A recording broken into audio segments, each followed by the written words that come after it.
So, some recent training footage surfaced of Chiefs rookie wideout Xavier Worthy training, and the hamstring injury he dealt with during OTAs appears to be a thing of the past. But before I get to that, Harrison Butker randomly got roasted at the ESPYs as Mahomes took home two of his own. So let's talk about it. But first, how about those?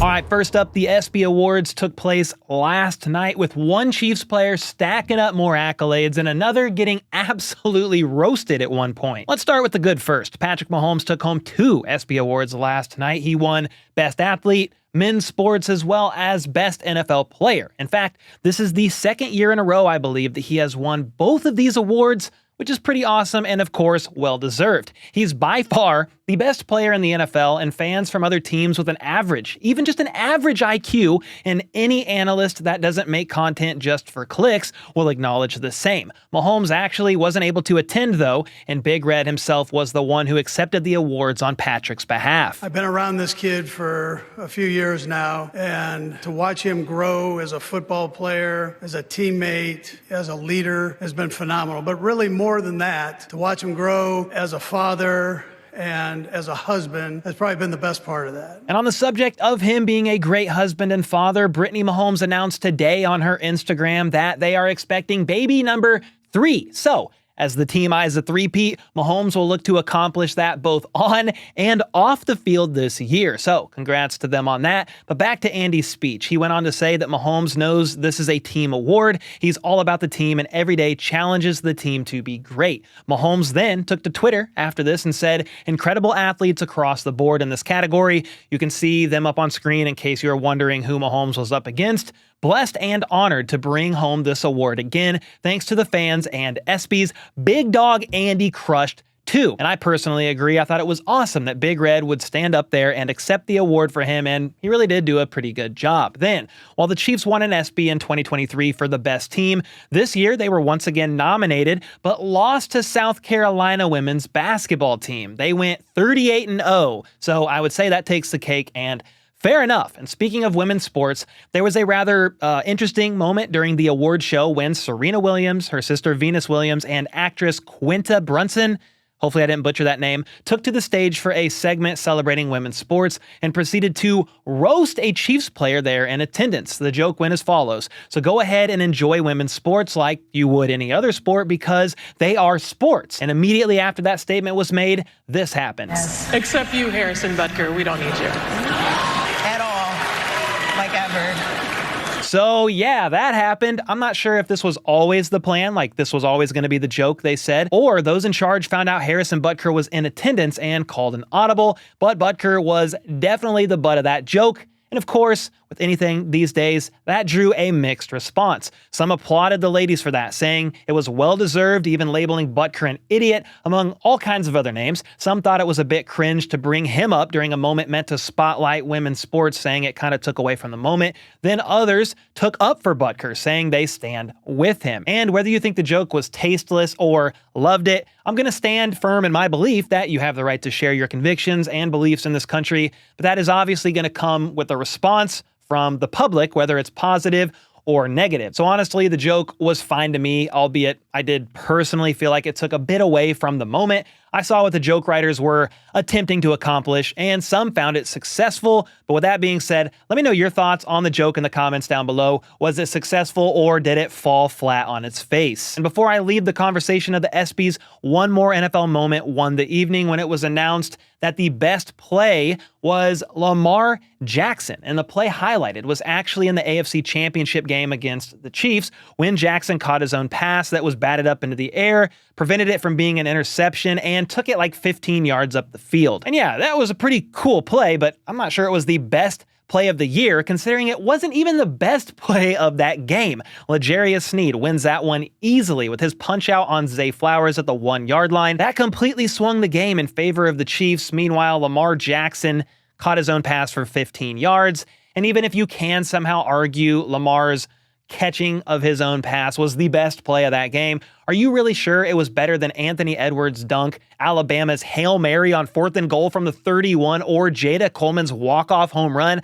I'm not so sure about that. Hey, before we jump into the next segment, I wanted to let you guys know the private HBTC season-long drafts with Underdog Fantasy are almost filled up. We've got 3 of them, a $5 12-person draft, a $10 12-person draft, as well as a $25 12-person draft. It's a slow draft format giving you up to 8 hours to choose your pick, so there's plenty of time to decide and get the right selection. And I have links to all 3 of those in the description down below. Just sign up using promo code HBTC to get a special pick in the lobby and up to $250 in bonus cash on your first deposit. Anyway, next up in some quick hitter player news before I get to some great news about the rookie wideout Xavier Worthy. Jason and Travis Kelce could be seen out there golfing at the American Century Championship. Jason ended up winning the long drive competition, bombing his ball 322 yards. Travis was seen doing some karaoke the night prior, and all in all, things look like a pretty good time. Then, Trey Smith and Creed Humphrey could be seen out there teaching other offensive linemen in the ways of being great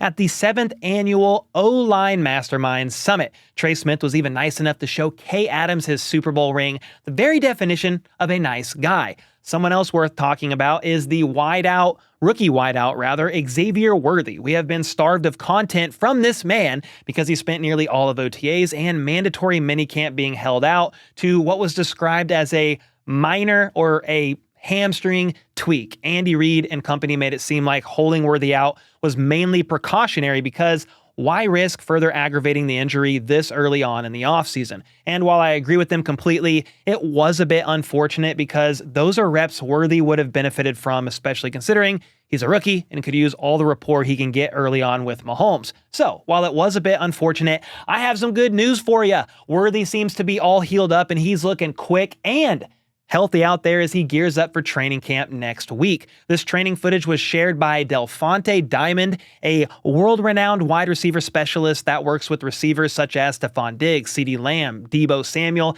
and other great receivers like that. Delfonte had this to say about Worthy, quote, "He's got unreal speed and twitchiness, extremely explosive, and is a dangerous weapon in space and one-on-ones. You have to know where he's at on the field at all times." And this is why I'm excited about Worthy, even as a rookie in the Chiefs offense this year. Sure, missing time during OTAs hurt a little, but from this short training clip, it's pretty obvious he's nice and healthy heading into camp. And this is a guy that should play a great productive role in KC's offense. He's already a better route runner than MVS, and while he's smaller at 5'11", and obviously slimmer, that is a knock on him at about 165, 170 pounds, he's definitely way faster than MVS, quicker off the line, etc. Now, some do knock his drop rate in college, but I'm not really worried about that. I've shared about this multiple times, but his drop rate was inflated during his 2022 season because he played half the season with a broken hand. Outside of that, his drop rate wasn't anything alarming, and in 3 years at Texas, even when you factor in half a season being played with a broken hand and not missing a game, by the way, so some toughness there. He averaged nearly 66 catches for 918 yards and 8.6 touchdowns each year. And I'm not sure he's going to rack up quite that many stats his rookie year in the Chiefs offense, but I do think he's going to help the Chiefs receiver room be much better than it was last year. And on the subject of the Chiefs offense, I interviewed Garrett from Football Analysis yesterday. He runs a great YouTube channel with 140,000 subs right now covering the entire NFL, and he is confident that the Chiefs have a better offense heading into the 2024 season. There's not a lot discussed about the Chiefs actually improved on the offensive side of the ball. And like you said, they were a team that struggled at times last year, whether it was the big drop from MVS against the Eagles on Monday night, whether it was the Kadarius Toney saga with the offsides penalty against Buffalo, or even the I want to say it was Kadarius in week 1 when Brian Branch had the pick 6 against the Lions. I mean, those are 3 big games right there. And we're talking about a team that finished 15th in points per game last year that at times, and I mean, even you would acknowledge this, whether it was Christmas Day against the Raiders or whatever game you want to choose, there were times last year where the Chiefs looked about as far from a Super Bowl champion team offensively as you could look.